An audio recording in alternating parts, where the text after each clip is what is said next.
من الشيطان الرجيم بسم الله الرحمن الرحيم يا أيتها النفس المطمئنة ارجعي إلى ربك راضية مرضية فادخلي في عبادي وادخلی جنتی. دوستو یہ سورہ فجر کی 27, 28, 29 اور 30 نمبر آیت پڑھی گئی. کل بھی ابتدائی بات ہوئی تھی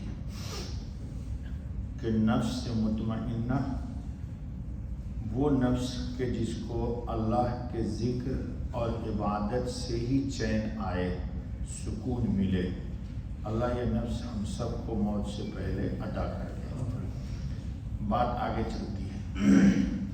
حضرت ابو بکر صدیق اور حضرت عبداللہ رضی اللہ عنہ کی وفات.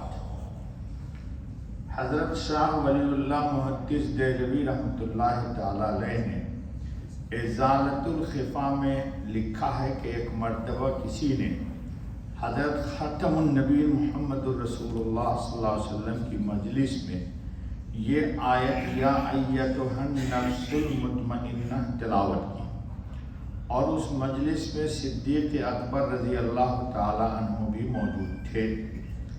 خاتم النبی صلی اللہ علیہ وسلم نے فرمایا کہ اے ابو بکر, بوقت وفات فرشتہ تم سے یہی کہے گا.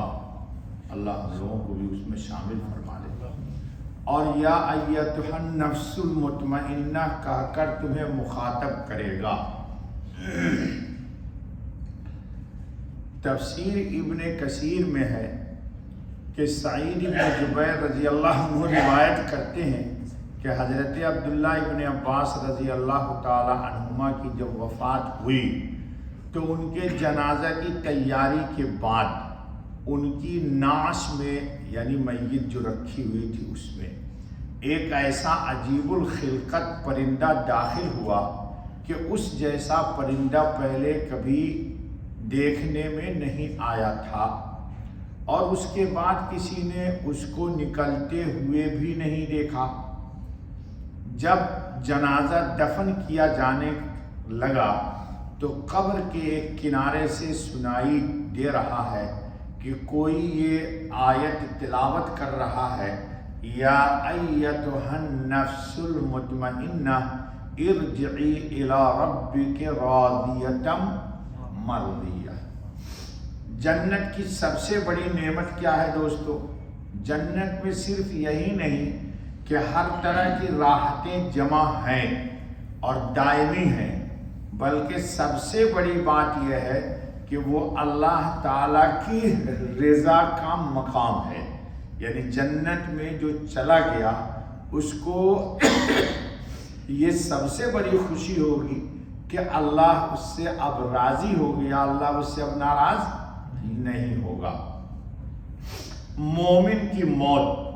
حضرت ابو ہریرہ رضی اللہ تعالیٰ عنہ سے روایت ہے, مسند امام احمد, نسائی, ابن ماجہ میں ہے, جس میں ہے کہ رسول اللہ خاتم النبی صلی اللہ علیہ وسلم نے ارشاد فرمایا کہ جب مومن کی موت کا وقت آتا ہے تو رحمت کے فرشتے سفید ریشمی کپڑا سامنے کر کے اس کی روح کو خطاب کرتے ہیں, اخرجی راضیۃ مرضیہ الی روح اللہ و ریحانہ, کہ اے وہ جی یا روح, تو اللہ تعالیٰ سے راضی ہے اور تو اللہ تعالیٰ کی رحمت اور خوشبو کی طرف چل. یعنی اس بدن سے نکلو اس حالت میں کہ تم اللہ سے راضی ہو اور اللہ تم سے راضی ہو, اور یہ نکلنا اللہ کی رحمت اور جنت کی دائمی راحتوں کی طرف ہوگا. حضرت ابن عباس رضی اللہ تعالیٰ عنہ نے فرمایا کہ میں ایک روز یہ آیت یا ایتھا النفس المطمئنہ حضرت خاتم النبی صلی اللہ علیہ وسلم کے سامنے پڑھ رہا تھا تو صدیق اکبر جو مجلس میں موجود تھے کہنے لگے کہ یا رسول اللہ صلی اللہ علیہ وسلم, یہ کتنا اچھا خطاب اور اکرام ہے۔ حضرت خاتم النبی صلی اللہ علیہ وسلم نے فرمایا کہ سن لو، فرشتہ موت کے بعد آپ کو یہ خطاب کرے گا۔ اللہ تعالیٰ فضل سے ہم سب کو عطا کر دے۔ ایمان افروز واقعہ سنیے، امام حافظ برانی نے کتاب العجائب میں اپنی سند سے فتان بن رزین ابی ہاشم سے ان کا اپنا واقعہ نقل کیا ہے کہ انہوں نے فرمایا کہ ایک مرتبہ ہمیں بلاد روم میں قید کر دیا گیا اور وہاں کے بادشاہ کے سامنے پیش کر دیا گیا۔ اس بے ایمان بادشاہ نے ہمیں مجبور کیا کہ ہم اس کا دین اختیار کریں، اور جو اس سے انکار کرے گا اس کی گردن مار دی جائے گی۔ ہم چند آدمی تھے، ان میں 3 آدمی جان کے خوف سے تو مرتد ہو گئے، اسلام سے پلٹ گئے، بادشاہ کا دین اختیار کر لیا۔ چوتھا آدمی پیش ہوا، اس نے کفر کرنے اور اس کے دین کو اختیار کرنے سے انکار کر دیا۔ اس کی گردن کاٹ کر سر کو ایک قریبی نہر میں ڈال دیا گیا، سر کٹوا دی اور قریب کے نہر میں ڈال دیا۔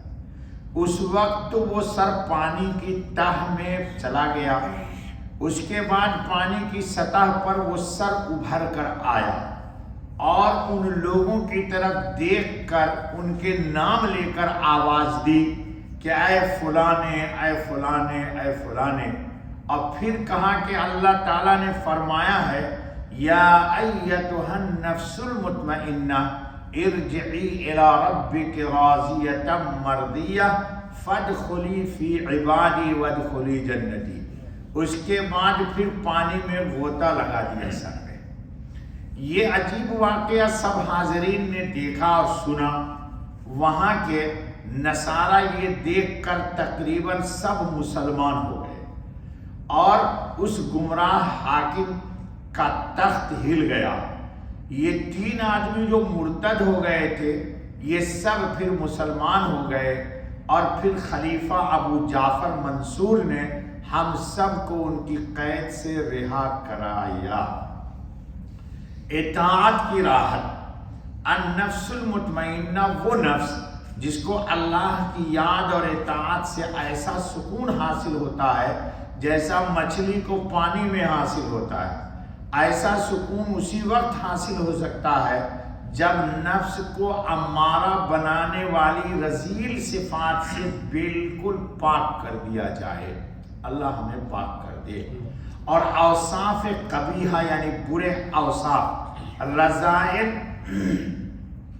زائل کر دیے جائیں، مگر ان ناپاک اوصاف کا ازالہ ختم ہونا اسی وقت ممکن ہے جب اللہ کے اوصاف حسنہ کا پرتو پڑ جائے، انسان سنت کی اتباع کرے اور اخلاص کے ساتھ کرے، اور نفس ان جلوہ پاشیوں میں فنا ہو کر بقا باللہ حاصل کر لے۔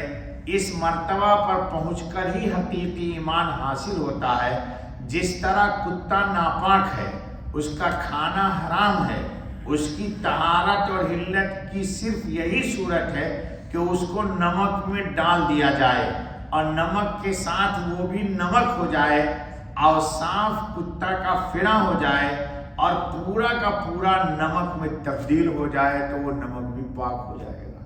تو انسان جب اپنے نفس کو سرکشی سے پاک کرتا ہے تو اللہ رب العالمین اس کو اپنی پاک صفات سے نواز دیتا ہے، یعنی نور ایمان۔ بس کرو بابا، بقیہ پھر بات۔ سبحان اللہ بحمدہ، سبحان اللہ۔